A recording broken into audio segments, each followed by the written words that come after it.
Hello, जय श्री कृष्णा। कैसे हो आप सब लोग? तो शुरू करें आज की कहानी। आज का टॉपिक है ईमानदारी। ईमानदारी रखने से हमें क्या फ़ायदे मिलते हैं वो इस कहानी से हमें जानने को मिलेगा। एक छोटा सा गांव था, उसमें एक पेंटर रहता था जिसका नाम था विंसेंट। वो गांव के लोगों को जो भी छोटा मोटा पेंटिंग का काम होता था वो करता था और उसके बदले में गांव के लोग उसे जो भी मजदूरी देते थे वो उससे ले लेता था और उससे ही अपना गुजरान चलाता था। उसका काम इतना बड़ा नहीं था, कभी कभी तो वो भूखे पेट भी सो जाता था क्योंकि उसके काम से उसे इतनी कमाई नहीं मिलती थी। एक दिन विंसेंट के पास गांव की एक औरत आई और उसे बताया, विंसेंट, मुझे तुमसे एक काम करवाना है और वो बहुत जल्दी करना होगा। मुझे अपना जंगला पेंट करवाना है और अगर वो पेंट नहीं हुआ तो उसमें जंग लग जाएंगी। विंसेंट ने कहा, कोई बात नहीं, मैं अभी आपका काम कर देता हूँ। फिर उस लड़की ने बताया, लेकिन एक समस्या है, मैं तुमको इस काम के बदले 2 तांबे की सिक्के के अलावा और कुछ नहीं दे सकती क्योंकि अभी मेरे पास सिर्फ इतना ही है। मुझे पता है ये बहुत कम है, लेकिन जंगला पेंट करवाना भी बहुत ज़रूरी है। तभी विंसेंट ने बताया, कोई बात नहीं, ये तो मेरा काम है और काम के लिए मैं किसी को मना नहीं कर सकता। आप जो भी मुझे देंगी वो चलेगा, बल्कि मैं अभी चल के आपका जंगला पेंट कर देता हूँ। फिर विंसेंट ने वो जंगला रिपेयर किया और उसकी मजदूरी ली। विंसेंट गांव वालों के पास से कभी ज़्यादा मजदूरी नहीं लेता था। उसके पास से जो भी मजदूरी मिलती है उससे अपना गुजरान चलाता है। कुछ दिन बाद उस गांव में एक बहुत बड़ा व्यापारी अपने परिवार के साथ कुछ दिनों के लिए उस गांव में रुकने की योजना बना के आता है। उसके पास बहुत महंगी बैलगाड़ी थी और उसके पीछे फलों और कपड़ों से लदी हुई और 3-4 बैलगाड़ी भी थी। ये सब देखकर गांव वाले हैरान रह गए। फिर वहां आकर उस व्यापारी ने विंसेंट को अपने घर पर बुलाया। विंसेंट जब उस व्यापारी के घर पर जा रहा था तभी रास्ते में उसको उसका दोस्त मिला और उसने पूछा, अरे विंसेंट, कहाँ जा रहे हो? तभी विंसेंट ने बताया कि वो जो बड़ा व्यापारी आया हुआ है ना, उसने मुझे बुलवाया है, शायद उससे मेरे जैसा कुछ काम होगा।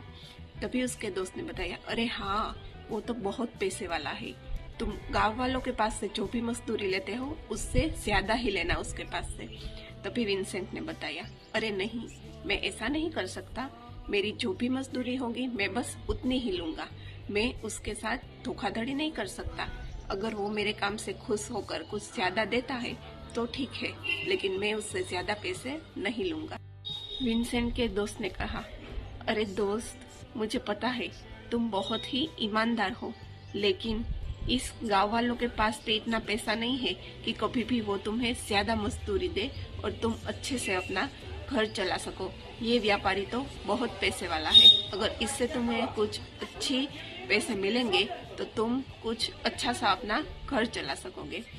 तभी विंसेंट ने कहा, नहीं दोस्त, मैं ईमानदारी से जो भी मिलेगा उसमें ही संतुष्ट रहूंगा।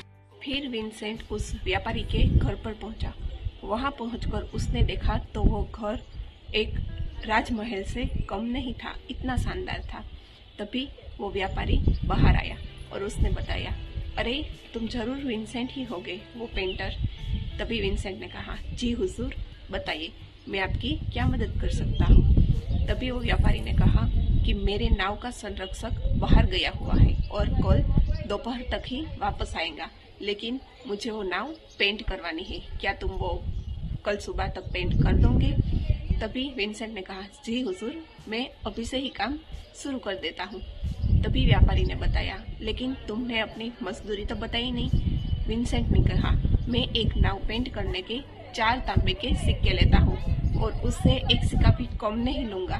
तभी व्यापारी हंसते हुए कहा, अरे बस 4 तांबे के सिक्के ही, ये लो, मैं इससे 1 पाई भी तुम्हें कम नहीं दूंगा।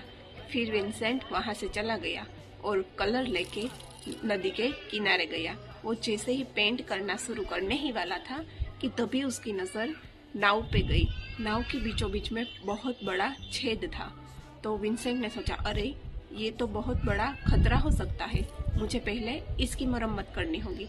विंसेंट ने पहले उस छेद को बुरा और फिर नाव पेंट करने लगा।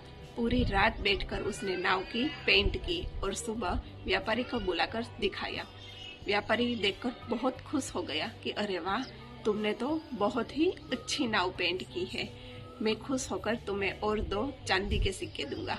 ऐसे बोलकर व्यापारी ने उसे और 2 चांदी के सिक्के दे दिए। फिर उस व्यापारी ने अपने परिवार को तफरी करने के लिए उस नाव में भेज दिया और उसके अलविदा करके वो अपने घर तरफ वापस आया। तभी उसने देखा कि नाव का संरक्षक उसकी ओर आ रहा था। उसने आकर कहा, सर, आप 1 महीने पहले ही आ गए हैं। तभी वो व्यापारी ने कहा, अरे हाँ, मेरे परिवार ने बहुत जिद की कि हमें अभी ही गांव घूमने जाना है, इसलिए हम पहले आ गए। बस अभी ही वो लोग गांव की सैर करने के लिए नाव में चले गए हैं।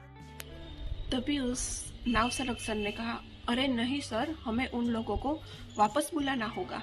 तभी व्यापारी ने कहा, अरे लेकिन मैंने बहुत अच्छे ही खेवनहारे को उसके साथ भेजा है ताकि वो अच्छे से नदी की सैर करवा सके।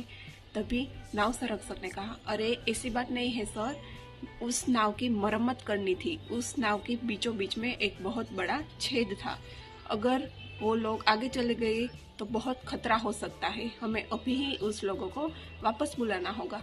ये सोचकर दोनों नदी की ओर दौड़ने लगे और वहां जाकर चिल्लाने लगे, लेकिन कोई भी आवाज सामने से नहीं आ रही थी। तभी व्यापारी बहुत ही परेशान हो गया कि अरे ये क्या होगा, ये मैंने क्या कर दिया, अब मेरे परिवार के साथ क्या होगा। व्यापारी नदी किनारे बैठकर रो रहा था। तभी सामने से नाव के आने की आवाज आई। ये आवाज सुनकर व्यापारी ने जब देखा तो उसका परिवार सही सलामत वापस आ रहा था। तभी उसकी पत्नी ने पूछा, अरे आप रो क्यों रहे हो? तभी व्यापारी खुश होते हुए बोला, आप सब लोग ठीक है, आपको कुछ नहीं हुआ? तभी उसकी पत्नी ने बोला, अरे नहीं, हमको तो कुछ भी नहीं हुआ, लेकिन बात क्या है? तभी व्यापारी ने बताया कि इस नाव में एक छेद है जिसकी वजह से नाव डूब सकती थी। सब लोगों ने देखा तो नाव में कोई छेद नहीं था, उसकी मरम्मत हो चुकी थी। तो सब लोग सोचने लगे, ये कैसे हो सकता है?